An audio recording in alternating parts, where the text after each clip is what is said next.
Eu gostaria que os irmãos abrissem a sua Bíblia, como já foi dito, Atos capítulo 24, a partir do versículo 11 até o versículo 25. Eu vou aqui tentar ser bem breve com os irmãos e falar como é que era esse contexto que estava acontecendo ali com a vida do apóstolo Paulo. Então, o contexto é mais ou menos assim, meus irmãos. Paulo estava sendo julgado, o julgamento foi adiado, aquele juiz e governador, ele começa a se encontrar com Paulo e a sua esposa para ouvir mais a respeito da fé em Cristo Jesus. Pois bem, foi justamente nessa situação que Paulo elenca 3 assuntos, meus irmãos, que vão deixar o governador com muito medo. Imagina os irmãos que esse homem, pastor Sérgio, irmão Jonathan, esse homem era juiz e governador. Se tinha uma coisa que esse homem tinha, era seguranças, não é isso? Você já viu juiz e governador andar sem segurança? A segurança desse homem era romano, era soldado romano. E os soldados romanos, eles tinham algo que eles eram expert. Eles eram expert em matar. Então aquela turma era braba. Ele estava muito bem protegido. Mas o texto vai dizer que aquele homem, que era juiz, governador, tinha muita autoridade e segurança. Aquele homem, depois de ouvir alguns assuntos da parte de Paulo, aquele homem fica com medo, meus irmãos. Ao ponto dele dizer, basta por enquanto. Basta por enquanto. Basta-me por enquanto. Nós vamos conversar depois sobre esse assunto. Lembra, os irmãos, que o tema é não deixe... Não deixe para amanhã o que você pode fazer hoje. Não é assim? Então, Félix, ele simplesmente, quando Paulo começa a discorrer sobre alguns assuntos, ele diz, olha, para mim basta, irmão. Só vamos deixar para depois. Não quero ouvir isso agora não. Depois a gente fala sobre isso. E aí, eu quero que os irmãos lembrem qual eram os assuntos que Paulo abordou, que esse homem tão poderoso ficou aterrorizado, com muito medo. O assunto é, meus irmãos, eu vou aqui me adiantar com os irmãos. Paulo estava tratando sobre justiça. Paulo estava tratando sobre domínio próprio. Paulo estava tratando sobre o juízo vindouro. Quando Félix ouviu sobre essas coisas, meu irmão, Félix disse, basta. Olha, sobre essas coisas aí, nós vamos conversar depois. Vamos deixar, vamos seguir para frente. Então, meus irmãos, quando é que o amanhã pode ser tarde demais para a minha vida e para a vida dos irmãos? A resposta é quando nós deixamos de tratar assuntos extremamente sérios. Se você observar comigo no versículo 25, Paulo começa tratando deste assunto, justiça. Paulo está tratando sobre justiça. E aqui, meu irmão, essa palavra justiça, ela tem a ver com vida reta, com vida correta.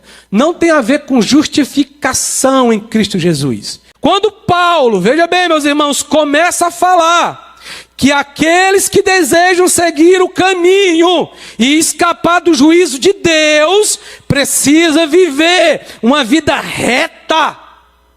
Félix começa a entrar em desespero e ele diz, sobre esse assunto, Paulo, vamos deixar de lado.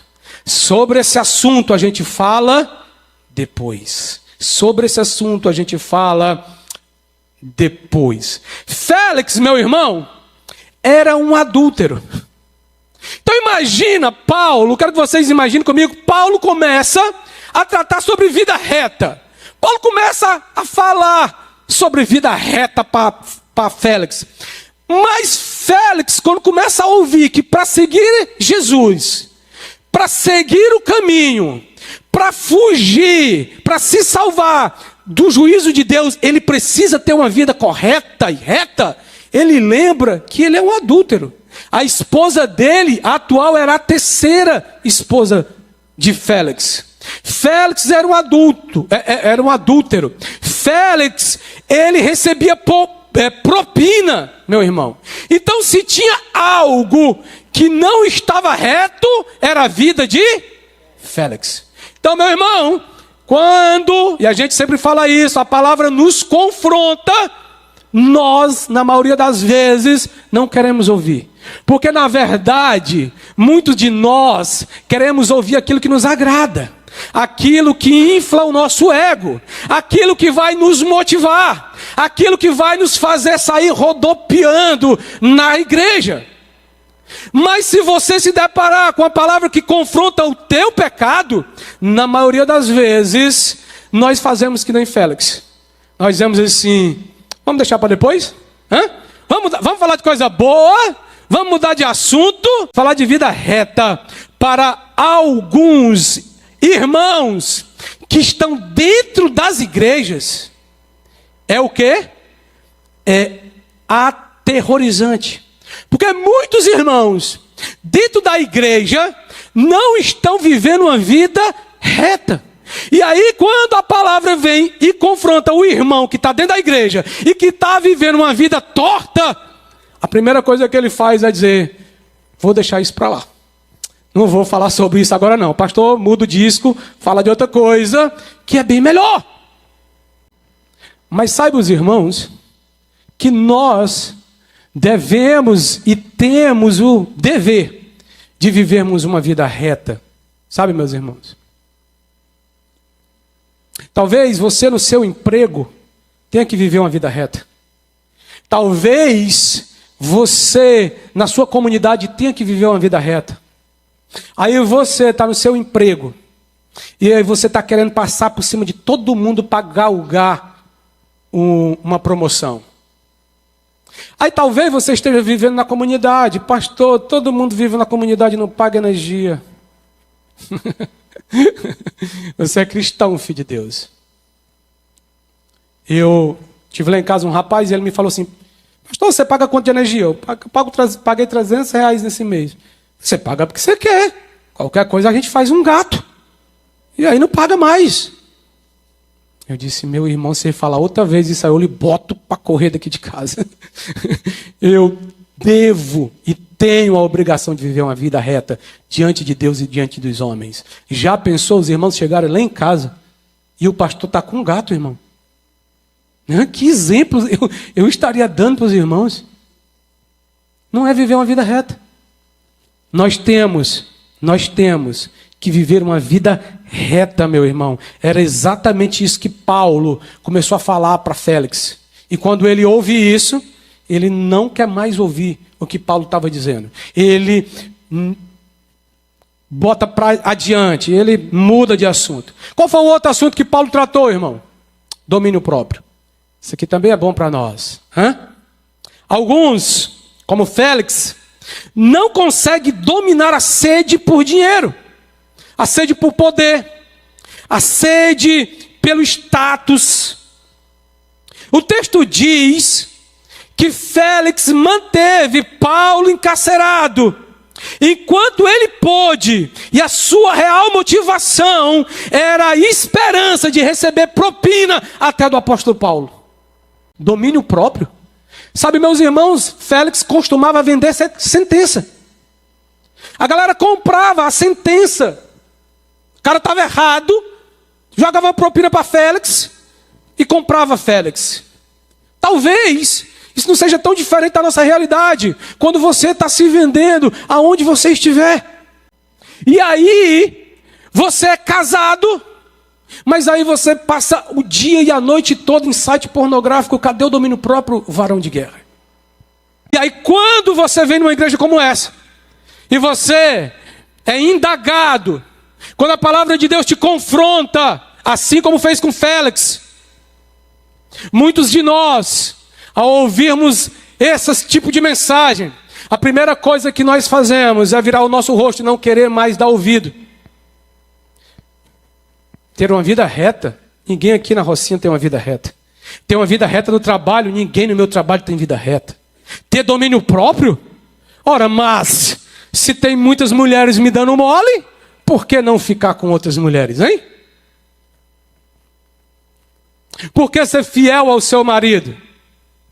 Quando Paulo começou a falar que aqueles que desejam seguir o caminho e escapar do juízo de Deus precisava ter domínio próprio, Félix começou a entrar em desespero e dizer: sobre isso a gente fala depois. Sobre isso a gente fala depois. Gálatas capítulo 5, a partir do versículo 23, vai falar que o domínio próprio é o fruto do Espírito para aqueles que têm o Espírito Santo de Deus. Meu irmão, você e eu precisamos exercer o domínio próprio. Quem te governa é a pornografia?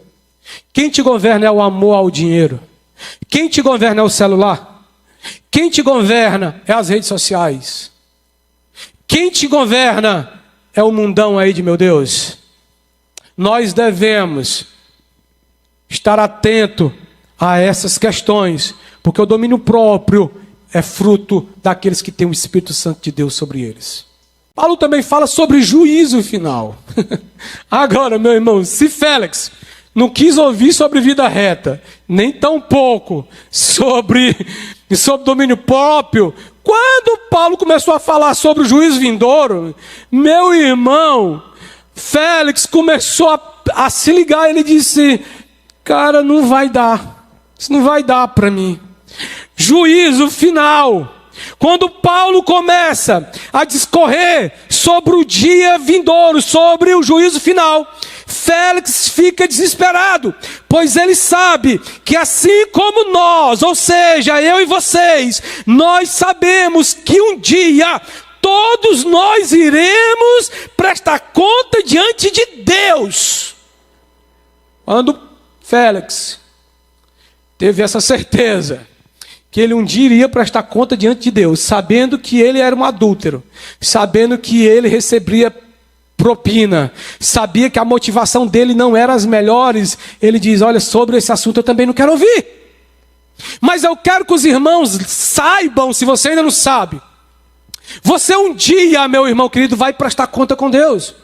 E eu gostaria de ler para você Eclesiastes capítulo 12, versículo 14, que diz assim: pois Deus trará a julgamento tudo que foi feito, inclusive tudo que está escondido, seja bom ou seja mal. Um dia, meus irmãos, tudo isso será desnudo diante de Deus. Seja aquilo que a gente fez, que a gente considera que é bom.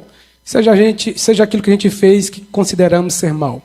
Mateus capítulo 12, versículo 36 e 37 diz assim: mas eu lhes digo que no dia do juízo, os homens haverão de dar conta de toda palavra inútil que tiverem falado. Pois por suas palavras você será absorvido, e por suas palavras você será condenado. Meu irmão, se você veio aqui, caiu de paraquedas nesse canal, se você caiu de paraquedas nesse culto nessa noite, eu estou aqui para te dizer, sem medo de ser feliz, que um dia eu e você vamos prestar conta do que nós fazemos e, o melhor, até daquilo que nós falamos. E aí eu te pergunto, o que nós temos feito? E aí eu te pergunto, o que nós temos falado? Até das nossas palavras inúteis, fúteis, nós vamos prestar conta diante de Deus, meu irmão. Quando Paulo começou a falar que aqueles que desejam seguir o caminho, um dia irão prestar conta, Félix ficou com medo e começou a entrar em desespero. E ele disse: sobre isso a gente conversa depois, Paulo. Lembra os irmãos que o tema é: não deixe para amanhã o que se pode fazer hoje. Muitos de nós, irmãos, diante dessa realidade, nós estamos deixando para depois. Nós não estamos pensando no hoje, nós estamos deixando para depois. Se não pudesse piorar, aí Félix vai tomar algumas decisões. E as decisões de Félix foram a pá de cal que faltava para terminar de sepultá-lo. Félix, meus irmãos, a primeira coisa que Félix... Olha a decisão que Félix toma totalmente errada. Ele prefere falar de poder, de política, de dinheiro, ao invés de falar da justiça, do domínio próprio e do juízo final. Nós, por muitas vezes, estamos assim, perdendo tempo, pensando em muitas coisas que nada acrescenta para nós. Quando o nosso pensamento deveria ser outro. Para você que já é nascido de novo, nova criatura, eu quero trazer um versículo para você. Colossenses capítulo 3, versículo 2. Olha o pensamento do cristão. E olha quão longe e quão distante nós estamos indo. Colossenses capítulo 3, versículo 2 vai dizer o seguinte: mantenham o pensamento nas coisas do alto e não nas coisas terrenas. Quantas vezes nós temos mantido o nosso pensamento nas coisas do alto? Manter o pensamento nas coisas do alto, meu irmão, é manter os pensamentos nas coisas de Deus.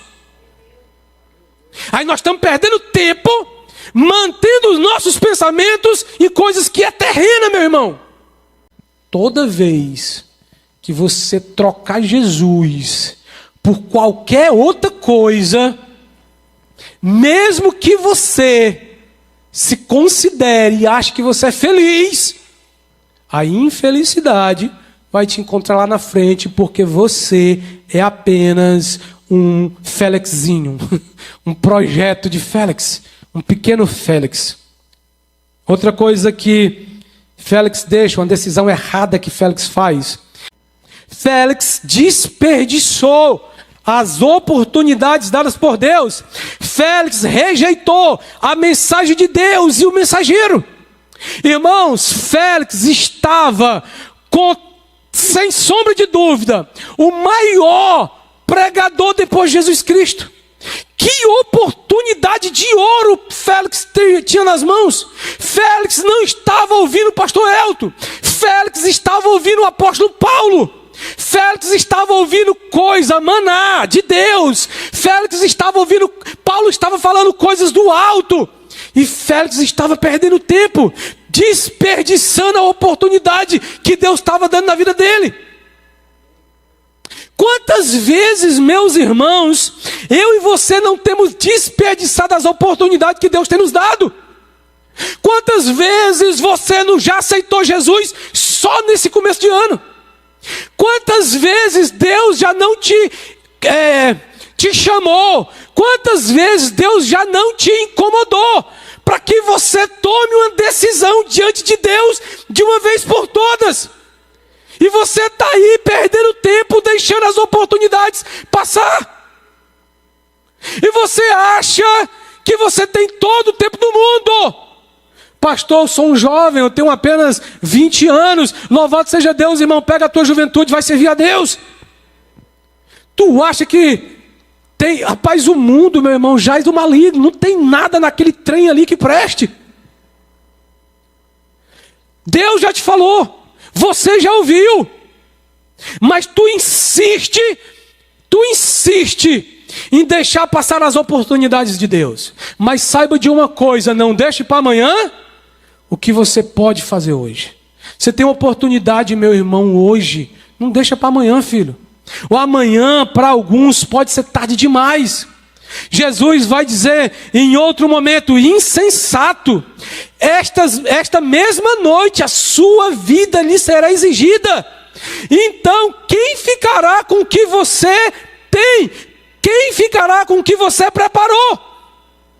Tem pessoas que estão alucinadas, querendo ganhar dinheiro, querendo ter poder, querendo ser reconhecido. Tem pessoas querendo ganhar o mundo e se esquecem, não estão dando ouvido à voz de Deus. Sabe por que tu está pulando de igreja em igreja, irmão? Porque você está rejeitando a mensagem. Sabe por que você não consegue criar raiz? Sabe por que você não consegue, de fato, ser uma nova criatura? Porque você está rejeitando a mensagem. Você até aceita o mensageiro. Se for o pastor Geraldo pregando, olha, eu vou para o culto, hein? Se for o pastor Elton pregando, estou lá. Pastor Sérgio, pastor Robson, estou lá. Agora, meu irmão, não é só aceitar o mensageiro, meu irmão. O segredo na minha vida e na sua vida é nós aceitarmos a mensagem. É nós carregarmos os nossos fardos. É nós deixarmos de ser menino na fé. É nós assumirmos um compromisso não só com a nossa igreja local, mas com Cristo Jesus. Isaías capítulo 55, versículo 6 diz: busque o Senhor enquanto se pode achá-lo. Clamem por Ele enquanto Ele está presente. Meu irmão, se Deus está te chamando, se Deus tem falado ao seu coração, não perca a oportunidade de servi-lo ainda hoje. Não deixe para amanhã o que você pode fazer hoje. Não desperdice as oportunidades, meus irmãos, porque talvez seja a última que você tenha. Você já pensou, você já parou para pensar que o dia do Senhor pode chegar na sua vida ainda hoje? Você já parou para pensar, meu irmão, que você pode morrer quando sair desse culto? Ou você acha que você não morre? Ou eu? Você já parou para pensar que Jesus pode rasgar o céu e vir buscar a igreja dele, a gloriosa, poderosa? E você? Está esperando o que, varão de Deus? Está esperando o que, varoa?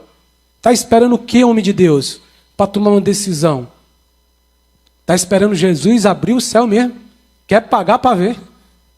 Eu gostaria que nós nos colocássemos de pé.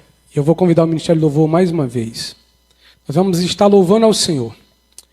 E nesse momento de louvor e adoração, eu gostaria de te incentivar, meu irmão, a estar em oração, a refletir sobre tudo aquilo que nós temos ouvido da parte de Deus.